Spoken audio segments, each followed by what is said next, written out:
जय माँ विंध्यवासिनी, हर हर महादेव। विशेष करके जो लोग भगवती कालिका के किसी भी स्वरूप की पूजा करते हैं उनके लिए यह कवच अति विशिष्ट है तथा सामान्य रूप से जिनकी भी भगवती काली में आस्था है, महाकाली में आस्था है तथा वो उनकी विशेष कृपा प्राप्त करना चाहते हैं, उनके मंत्रों के द्वारा, उनकी शक्तियों के द्वारा, उनके जो शक्तियाँ होती हैं जिसमें कि भूत प्रेत पिशाच आदि से लेकर के डाकनी आदि से लेकर के जितनी भी उपदेव कैटेगरीज की, उपदेव श्रेणी की शक्तियाँ होती हैं, उन सभी के द्वारा भी रक्षण प्राप्त होता है विशेष स्थानों पर भी। इस कवच के प्रभाव से कोई व्यक्ति अगर इस कवच का पाठ करके स्वयं को सुरक्षित कर लिया है तो शमशान मसान आदि के क्षेत्र में भी पूर्ण रूप से निर्विघ्नता से वो विचरण कर सकता है। अब इसका अर्थ यह भी नहीं है कि हम यह करें कि आप कवच पहन करके अकारण ही इसे चले जाइए, कभी वैसी स्थिति उत्पन्न होती है तो। तथा सामान्य रूप से जिनके घर में छोटे बच्चे हैं, किसी प्रकार का उनको भय लगता है, कष्ट होता है, तो इस कवच से अभिमंत्रित करके जल आदि को अगर पिला दें, उनके ऊपर छिड़क दें, जहाँ पर भी भूत प्रेत की बाधा है, बहुत ज़्यादा उच्चाटन हो रहा है, उस जगह में अगर इस कवच का अभिमंत्रित जल छिड़का जाए तो तत्काल ही उन सभी चीज़ों का नाश हो जाता है।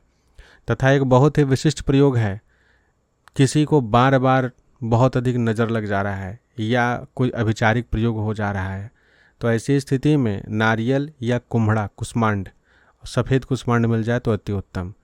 उसे इस कवच से अभिमंत्रित करके कम से कम 21 बार, और 21 बार अभिमंत्रित करेंगे, 21 बार पाठ करेंगे हाथ दाहिने हाथ में लेके, और उसके पश्चात इस कवच का पाठ करने के पश्चात उनके सर से उल्टा एंटी क्लॉकवाइज 21 बार घुमा करके उसके ऊपर एक कपूर जला करके तब उसे घर से बाहर लाएं, या उनको 21 बार उतारने से पहले ही कपूर जला लें और जल्दी जल्दी उतारा कर दें। कपूर बुझना नहीं चाहिए, और वो जो कुष्मांड होगा या जो नारियल होगा उसे लेकर घर से बाहर आएँ और उसे फोड़ दें।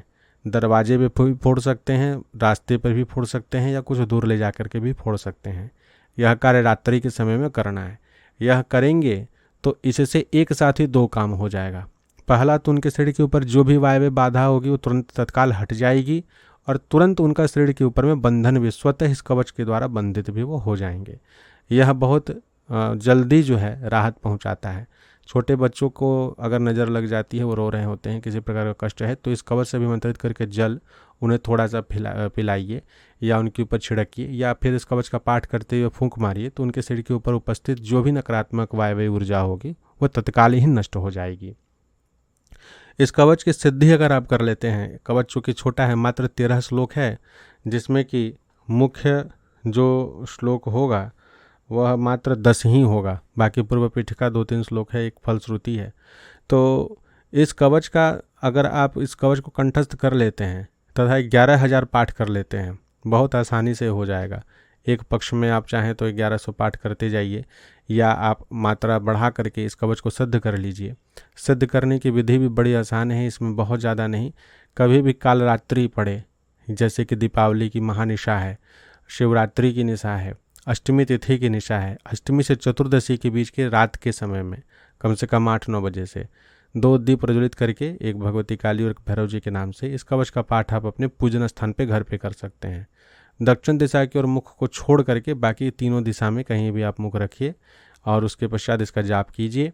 जाप करने के बाद भगवती को समर्पित कर दीजिए। इसमें एक चीज़ का आप अगर करेंगे तो और भी विशिष्ट लाभ आपको प्राप्त होगा। भगवती को नींबू की बलि और भैरव जी को यहाँ पर उड़द के पकौड़े जो होते हैं, दही बड़ा जो होता है, वो अगर बलि के रूप में चढ़ाया जाए तो इससे जो है अति विशिष्ट कृपा प्राप्त होती है कवच के सिद्धि में। हालांकि काली जी के किसी भी कवच को जब आप सिद्ध कर रहे हों, जागृत कर रहे हों, उस समय में जायफल की बलि, नींबू की बलि या लौंग की बलि, कुष्मांड आदि की बलि अगर आप देते हैं तो वो कवच बड़ी प्रचंडता से सिद्ध होता है और आपके बहुत ऐसे दुर्लभ कार्यों को भी सिद्ध कर देता है जिसके होने की संभावना ना के बराबर होती है। तो इसलिए इस कवच के पाठ के समय में भी आप ऐसा करें तो यह कवच जागृत हो जाएगा।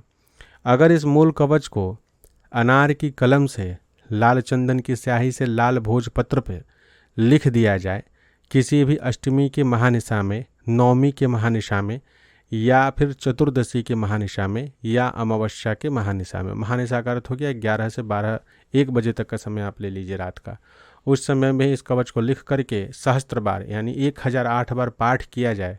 मतलब लिखने के दिन तो आप लिख लिए, फिर 100 पाठ कर लिए, बाकी के 900 पाठ अगले दिन से आप एक लिमिटेड टाइम में पूर्ण कर लीजिए और उसके पश्चात उसे तांबे के खोल में या फिर चांदी के खोल में भर के अपने कंठ या बाहु में धारण कर लीजिए। तो भगवती काली की जितनी भी शक्तियों का वर्णन किया गया है इस कवच में, उन सभी के द्वारा उस धारणकर्ता की रक्षा होती है। यह आप स्वयं से भी कर सकते हैं। इसके विशिष्टतम प्रयोग में यंत्र के मध्य इसे जागृत करके और तत्पश्चात बलि आदि दे करके इसे पूर्ण सिद्ध किया जाता है, जो कि गुरुगम्य है। लेकिन सामान्य रूप से आप इतना कर सकते हैं जितना बताया गया, उतना भी जब आप करके इसे सिद्ध करके धारण कर लेंगे तो भी आपकी पूर्ण रूप से रक्षा यहाँ पर प्राप्त आपको होगा। ताम्रपत्र में, तांबे के खोल में अगर आप धारण करते हैं तो सूतक पातक का भय रहता है, इसलिए चांदी के ही खोल में से धारण किया कीजिए कभी भी कवच को, ताकि किसी प्रकार का कोई सूतक आदि का भय ना रहे।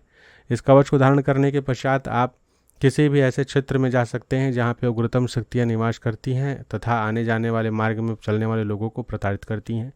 शमशान मसान चौराहे आदि के पास, तिराहे आदि के पास की जितनी शक्तियाँ होती हैं इस कवच के धारण करने वाले व्यक्ति के पास आने से डरती हैं, नहीं आती हैं। तथा साथ ही साथ में अगर आपके ऊपर में किसी प्रकार का कृत्या अभिचार आदि का प्रयोग होता है और आप इस कवच के साधक हैं तो भगवती प्रतिंगरा उस प्रयोग को स्वतः ही पलट देती हैं, करने वाले को उचित दंड भी प्राप्त हो जाता है। तो इस कवच की महिमा अनंत है और इस कवच को जो भी भगवती के, विशेष करके काली जी के भक्त हैं, साधक हैं, उन्हें अवश्य ही इस कवच को सिद्ध जागृत करके रखना चाहिए। बहुत बड़ी बड़ी विपत्तियों में ये छोटे छोटे कवच बहुत दुर्लभ प्रभाव देते हैं, सुरक्षण कर लेते हैं, प्राण तक बचा लेते हैं। इसलिए भगवती की शरणागति अगर है तो यथा सामर्थ्य, जितना आपके भीतर सामर्थ्यता हो उस अनुसार इस कवच का जाप आदि करके जागृत कीजिए। एक विषय जरूर ध्यान रखिएगा कि कम से कम 41 दिन की साधना तो जरूर कर लेनी चाहिए कवच की। प्रतिदिन भले 100 पाठ ही कीजिए, 41 दिन कंटिन्यू कीजिए और उस 41 दिन के पाठ के समय में खाना पीना, आचरण विचरण, व्यवहार, ये सब अगर शुद्ध रखते हैं और करते हैं आप कवच का जाप तो कवच अवश्य सिद्ध और जागृत भी हो जाता है तथा उसके पश्चात आप प्रयोग करने के लिए स्वतंत्र हैं। इस कवच के माध्यम से किसी अन्य व्यक्ति के शरीर को भी बंधित किया जा सकता है बिना उसको स्पर्श किए हुए। भगवती की शक्तियाँ पूर्ण रूप से रक्षण करती हैं। तो इस प्रकार से इस कवच का अनन्य प्रभाव है। सिद्ध आदि करने की विधि भी आप सभी के समक्ष रख दिए हैं।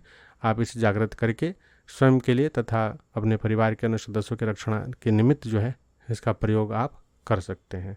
जब भी प्रयोग कीजिएगा कभी भी तो उसके पश्चात लौंग कपूर की बलि अवश्य दे दीजिएगा ताकि किसी प्रकार का कोई निर्दोष ना रहे और यह कवच की क्षमता आपके लिए बनी रहे। जय मां विंध्यवासिनी। हर हर महादेव।